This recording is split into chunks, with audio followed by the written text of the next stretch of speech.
Itong impeachment or impeachment trial, ito ang impeachment sa House, ang trial sa Senado. Kasi lumalabas, itong House of Representative ay ito ang fiscal prosecutor.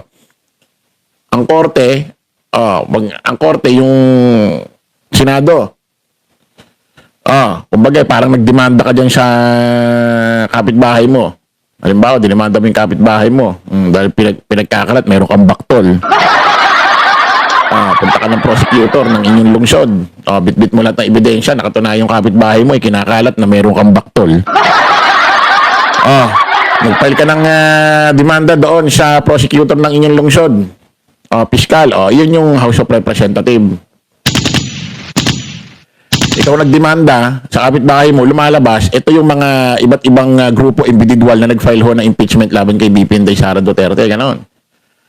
Ngayon, kapag ka-review ng prosecutor ng inyong lungsod, yung inihain mo na i-file mo sa kapitbahay mo na sabi, pinagkakalat meron kang baktol, ay magkaka-probable cause, iakit sa korte. Ganun yan. Kapag ka nagkaroon ng probable cause, na pag-usapan talagang ganito, ganyan, aakit ho sa Senado, yun ho yung impeachment trial. Lumalabas, yun ho yung korte. Intindihan nyo? Mga DD-shit. Mabilisan lang yan, DD-shit. Sana ma-pick up nyo, ha?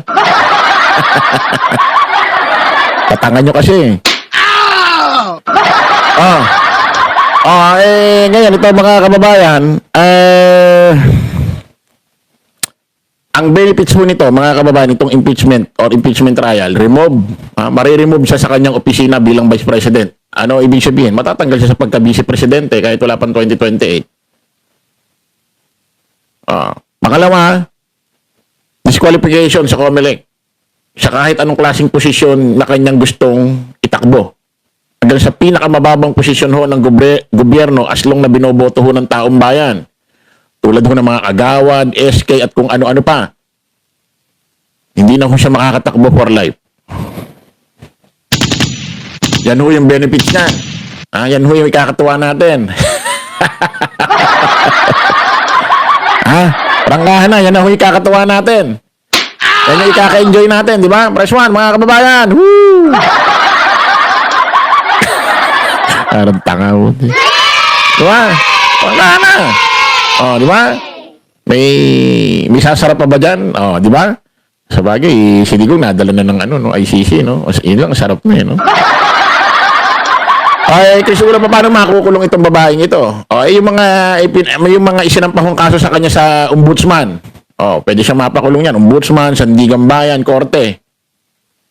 Kaya pinakamaganda dyan, pa-impeach trial na, mapatunayang nagkaroon siya ng pagkakasala para di na siya makatakbo sa kahit anong posisyon.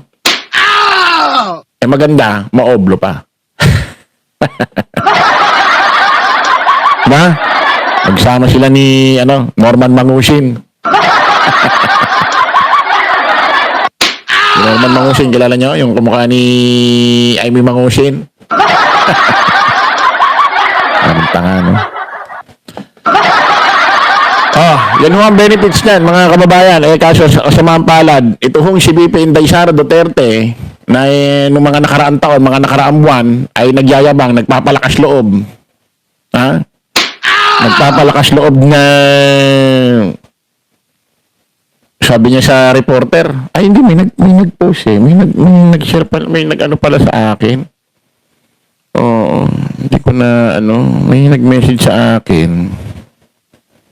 Ito ba yun? Oo. Ako, salamat kay Ma'am, sino ito? Si Ma'am Joey. Ma'am Joey, may galab shoutout sa'yo. Ngayon ko lang nakita yung message mo. Pwede ka palang, pwede ka palang, secretary tuloy. Pwede ka palang secretary, Teka, i-ano nga natin ito. Tingnan. Siya na ba ito? Teka, i-ano natin itong, hindi ma-play, Bakit kaya? Ito yung, hindi ma-play. Bakit kaya? Anyway, hindi ma-play. Bakit kaya?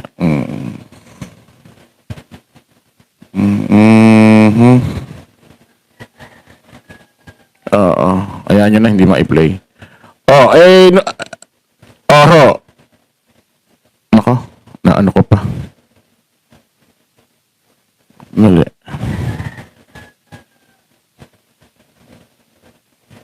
Larong send pa ang putik. Naisend ko. Naisend ko pa dun sa tao. Sino ba yun? Kaya mo na nga. Okay mga kababayan. Okay, matapos ho. Ha?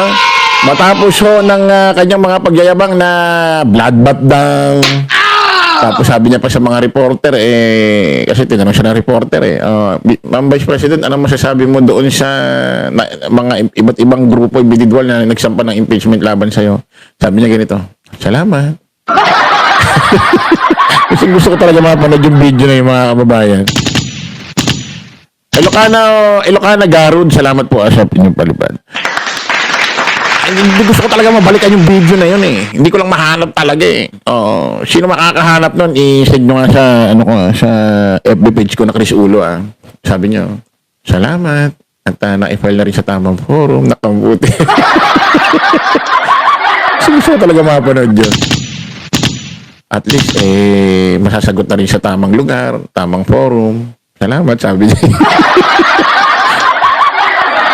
Ayun ho yung mga panahon na kung saan ay kung pakikinggan nyo ho yung kanyang tono ng pananalita ay para bang lumalabas para bang lumalabas parang nasa kanya ang full confident. Tapos lumalabas sa kanya ganito, parang kung ikaw supporter kanya, parang ganito lalabas parang ganito. Ayaw niya lang talaga sumagot sa Quadcom, ayaw niya lang sumagot sa House of Representatives. Gusto niya talaga sa tamang forum sa impeachment. Parang ganun yung nasa isip mo no? Parang bibulid ka Yung pala, palakas loob lang ang lahat. Parang magmuka, parang ang tono sa kanya, siya ang tama. Parang ganun, di ba? Ang dami, napakarami ho. Puro palakas loob. Kasi noong mga panahon malayo pa ang hearing. Wala pang naipapile na bago. Inihintay pa ma-expire yung 1-year barrel, yung unang inihain ng impeachment laban sa kanya. Inihintay pa ma-expire yun. Kaya malakas pa loob Malakas pa loob. Pero ngayon dumating na yung kinakailangan niyang harapin. Gusto na ma-dismiss, ayaw na umatin. Ayaw na sumipot.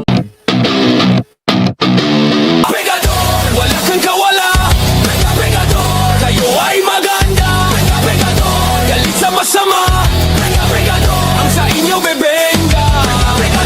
Wala kang kawala, kayo ay maganda. Galit sa masama.